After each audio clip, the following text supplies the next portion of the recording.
2025వ సంవత్సరము ఫిబ్రవరి మాసంలో కన్యా రాశిలో జన్మించినటువంటి వారికి అంటే కన్యా రాశి జాతకులకు గోచార ఫలితాలు ఎలా ఉన్నాయో తెలుసుకుందాం. ముఖ్యంగా ఈ మాసంలో ఫిబ్రవరి మాసంలో కన్యా రాశి వారికి సూర్య భగవానుడు 12వ తారీఖు వరకు పంచమ స్థానంలో సంచరిస్తున్నాడు. తదనంతరం షష్టమ స్థానంలోకి ప్రవేశిస్తున్నాడు.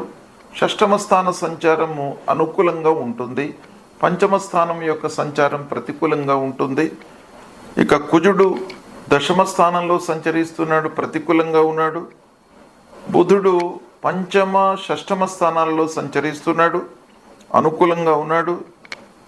గురువు భాగ్యస్థానంలో సంచరిస్తున్నాడు, అనుకూలంగా ఉన్నాడు. శుక్రుడు సప్తమ స్థానంలో సంచరిస్తున్నాడు, ప్రతికూలంగా ఉన్నాడు. శనీశ్వరుడు షష్టమ స్థానంలో అనుకూలంగా సంచరిస్తున్నాడు. రాహు సప్తమ స్థానంలో సంచరిస్తున్నాడు, ప్రతికూలంగా ఉన్నాడు. కేతువు జన్మస్థానంలో సంచరిస్తున్నాడు, ప్రతికూలంగా ఉన్నాడు. ఈ విధంగా గ్రహాల యొక్క సంచారము ఉన్నది ఈ ఫిబ్రవరి మాసంలో. ముఖ్యంగా ప్రధానమైనటువంటి గ్రహాలు గురువు భాగ్యస్థానంలో ఉన్నాడు, శనీశ్వరుడు 6వ స్థానంలో ఉన్నాడు. కన్యా రాశి వారికి ఈ 2 గ్రహాల యొక్క అనుకూలత ఉంది ఈ ఫిబ్రవరి మాసంలో. ఇక రాహుకేతువుల యొక్క ప్రతికూలత మటుకు ఒక పక్కన ఉంది. ప్రధానమైనటువంటి గ్రహాలు 50% అనుకూలత ఉంది, 50% ప్రతికూలత ఉంది. ఇక మాసవారీ ఫలితాలపై ప్రభావాన్ని చూపించేటువంటి గ్రహాల యొక్క సంచారం చూసినట్టయితే బుధుడు అనుకూలంగా ఉన్నాడు, సూర్యుడు 50% అనుకూలంగా ఉన్నాడు, కుజుడు శుక్రుడు ప్రతికూలంగా ఉన్నారు. ఈ విధంగా మనం చూసినట్టయితే ఈ ఫిబ్రవరి మాసం లోపల అనుకూలత ఉన్నప్పటికీ ప్రత్యేకంగా ఈ మాసం లోపల కొన్ని విషయాలలో జాగ్రత్తలు తీసుకోవాలి. అంటే ఆదాయము వస్తుంది, ఆదాయం నిలకడగానే ఉంటుంది, రావాల్సినటువంటి డబ్బు వస్తుంది, చేతికి అందుతుంది. కానీ రాహుకేతువుల మూలకంగా కొంత ఖర్చు సంభవించేటువంటి అవకాశాలు ఉన్నాయి. అంటే రావడము పోవడం కూడాను జరుగుతుంది ఈ మాసం లోపల. ఇక పనుల విషయం లోపల మీకు కలిసి వస్తుంది, మంచి పేరు లభిస్తుంది. ఈ మాసం లోపల గౌరవ మర్యాదలకు ఇబ్బందులు లేవు, అనుకున్న పనులు మీకు అనుకున్నట్టుగా నెరవేరుతాయి. అదృష్టం బాగా కలిసి వస్తుంది ఈ మాసం లోపల. ఇక 3-4 వారాలలో సమయస్ఫూర్తితో కొన్ని నిర్ణయాలు తీసుకోవడం మట్టుకు అవసరము. లాభాలు ప్రయోజనకరంగా ఉంటాయి. పూర్వము ఉన్నటువంటి సమస్యలకు పరిష్కారం లభిస్తుంది. ఆస్తుల విషయంలో తగాదాలు దూరమవుతాయి. ఉద్యోగులు ఆఫీసులో సంతృప్తిగా పనులను నిర్వర్తించుకుంటారు. ఉద్యోగస్తులకు ఈ మాసం బాగా కలిసి వస్తుంది. తోటి ఉద్యోగస్తులతో కానివ్వండి, అధికారులతో కానివ్వండి స్నేహభావంతో ఉంటారు. మీ పనితనానికి గుర్తింపు లభిస్తుంది. అధికారుల యొక్క మన్ననలను పొందుతారు ఈ మాసం లోపల. అంతవరకు మీకు బాగా ఉంటుంది. ఇంటి వాతావరణము కొంత మిశ్రమంగా ఉంటుంది. ఇంటి లోపల భార్య పిల్లలతో కొంత మనస్పర్ధలు, అనవసరమైనటువంటి వాగ్వివాదాలు తలెత్తేటువంటి అవకాశాలు ఉన్నాయి. కానీ కుటుంబ పెద్దల యొక్క సహాయ సహకారాలు మీకు బాగా లభిస్తాయి. అంటే కుటుంబంలో తల్లిదండ్రుల యొక్క సహాయ సహకారాలు, వాళ్ళ సూచనలు, వాటిని మీరు అమలుపరచడము, ఈ విషయం ఆలోచించినట్టయితే మీకు బాగా ఉంది. కానీ భార్య పిల్లల విషయంలో ఆలోచించినట్టయితే కొంత మనస్పర్ధలు తలెత్తే అవకాశాలు ఉన్నాయి. కానీ పిల్లల విషయంలో మీరు బాగానే ఉంటారు. మీరు వారి విషయంలో మీరు బాగా ఆలోచిస్తారు. వాళ్లకు కావలసినటువంటివన్నీ కూడాను సమకూర్చడంపై మనస్సు నిలుపుతారు. కానీ పిల్లలు మట్టుకు ఎక్కువగా ఆశిస్తూ ఉంటారు. దాని మూలకంగా కొన్ని ఇబ్బందులు మీకు కలిగే అవకాశాలు కనబడుతున్నాయి. పూర్వము తీసుకున్నటువంటి అప్పులను తీరుస్తారు. ఈ మాసంలో రుణ బాధ నుండి విముక్తులవుతారు. నలుగురిలో మంచి పేరును సంపాదిస్తారు, ఆరోగ్యం నయమవుతుంది, స్నేహితులు, బంధువులు, ఆత్మీయులతో కొంత సంబంధాలు ఉన్నప్పటికీ అనవసరమైనటువంటి వారితో చర్చించడం మూలకంగా కొంత వృత్తిపైన మీకు ప్రభావాన్ని చూపించేటువంటి అవకాశం కనబడుతుంది.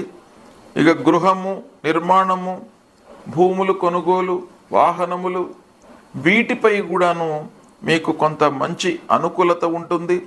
సాహసించి పనులు చేయకుండా కొంత విచక్షణతో మీరు ఆలోచించి ముందుకు వెళ్ళినట్టయితే మీకు మంచి ఫలితాలు కలిగేటువంటి అవకాశాలు ఉన్నాయి. ఇక ఈ మాసంలో ముఖ్యంగా మంచి ఫలితాలు మీరు చూస్తారు. అంటే ఉద్యోగస్తులకు, ఉద్యోగ ప్రయత్నంలో ఉన్నటువంటి వారికి ఉద్యోగం లభించడము, విద్యార్థులకు మంచి సంస్థల లోపల ప్రవేశం లభించడము, విదేశీ ప్రయాణాల విషయంలో ప్రయత్నాలు ఫలించడము, ఇలాంటి మంచి ఫలితాలు కొన్ని ఈ మాసంలో మీకు కలిగే అవకాశాలు ఉన్నాయి.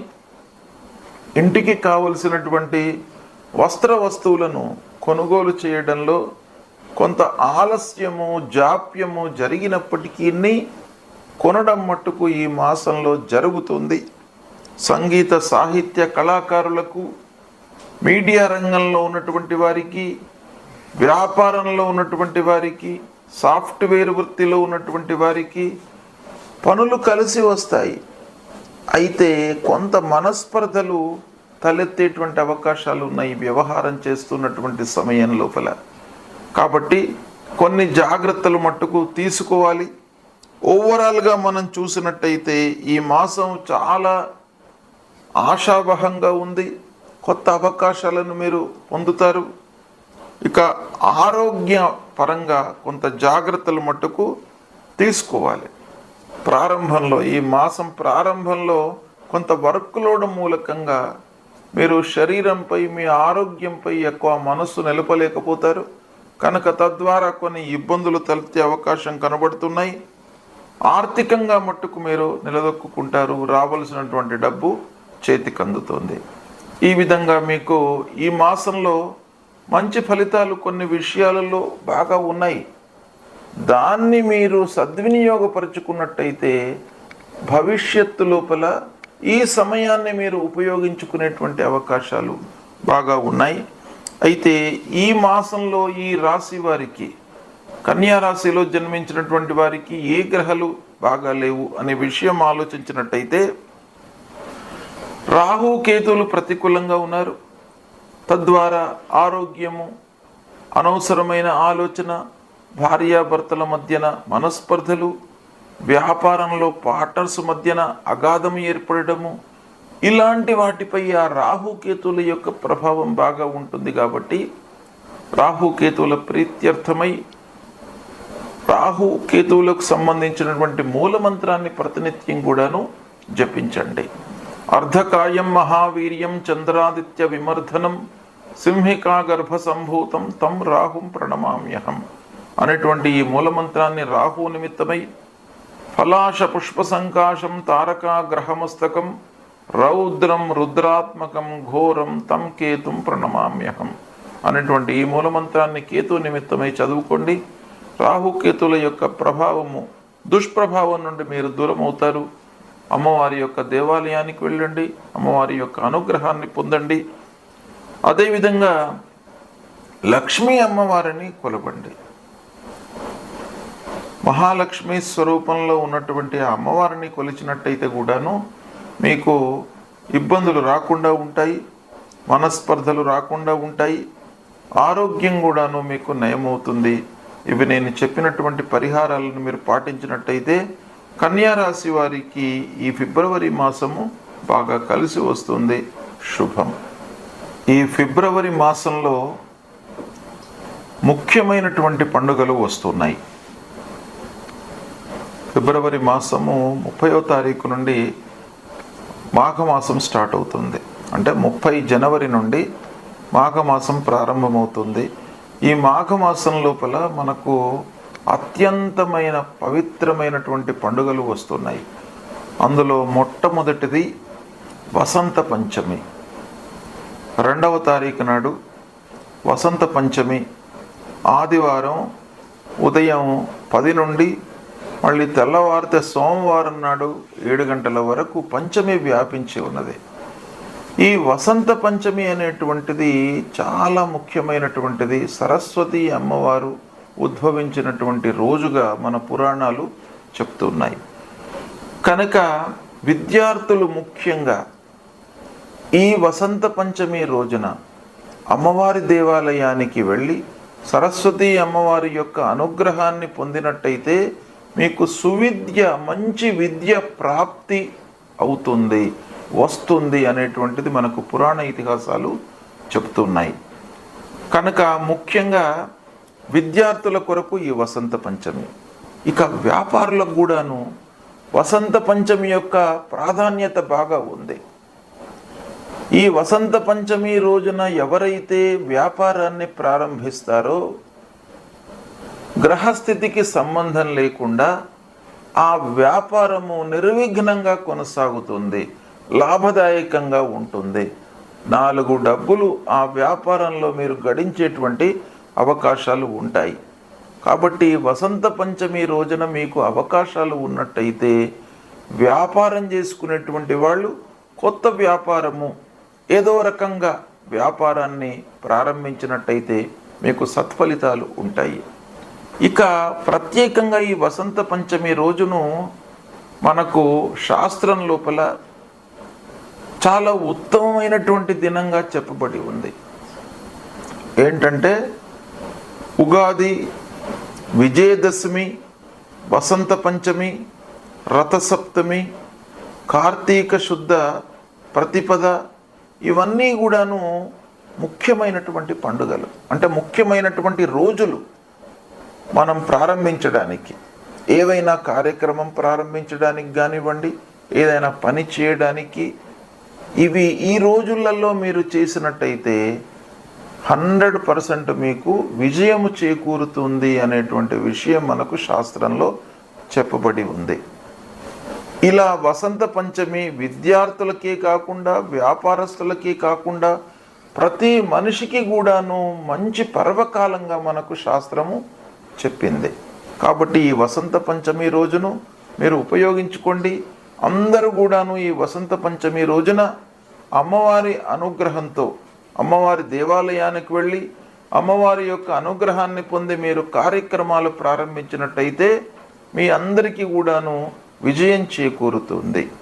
ఇక 2వ ముఖ్యమైనటువంటి పండుగ ఈ ఫిబ్రవరి మాసంలో వస్తున్నటువంటిది రథసప్తమి.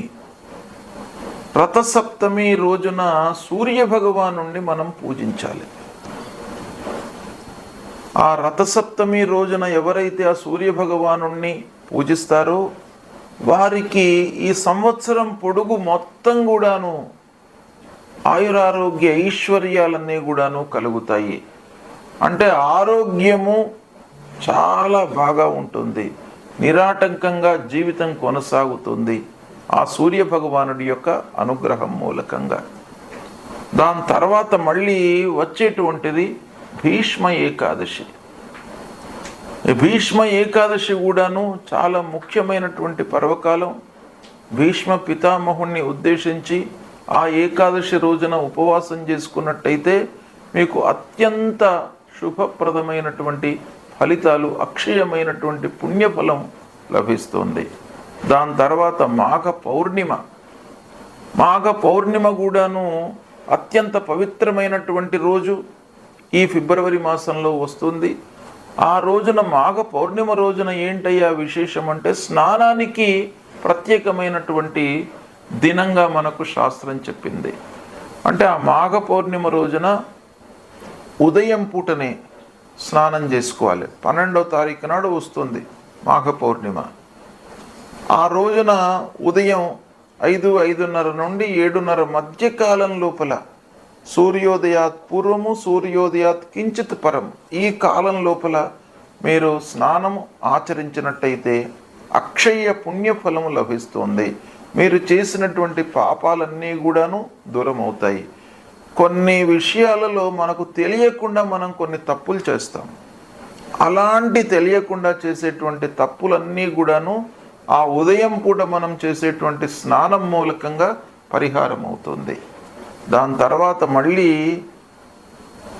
మహాశివరాత్రి 26వ తారీఖు నాడు మహాశివరాత్రి పర్వకాలం ఈ ఫిబ్రవరి మాసంలో వస్తుంది. మహాశివరాత్రికి ప్రత్యేకమైనటువంటి ప్రాధాన్యత ఉన్నది. మహాశివరాత్రి రోజున ఆ భగవంతుడు పరమేశ్వరుడు లింగస్వరూపంలో ఉద్భవించాడు అనేటువంటిది మనకు శాస్త్రం చెప్తోంది. అంటే లింగాకారంలో ఆవిర్భవించినటువంటి దినం మహాశివరాత్రి. కాబట్టి ఆ మహాశివరాత్రి రోజున కూడాను ఆ శివుణ్ణి అభిషేకించినట్టయితే మీకు అక్షయమైనటువంటి పుణ్యం కలుగుతుంది, అపమృత్యు దోషాలు దూరం అవుతాయి.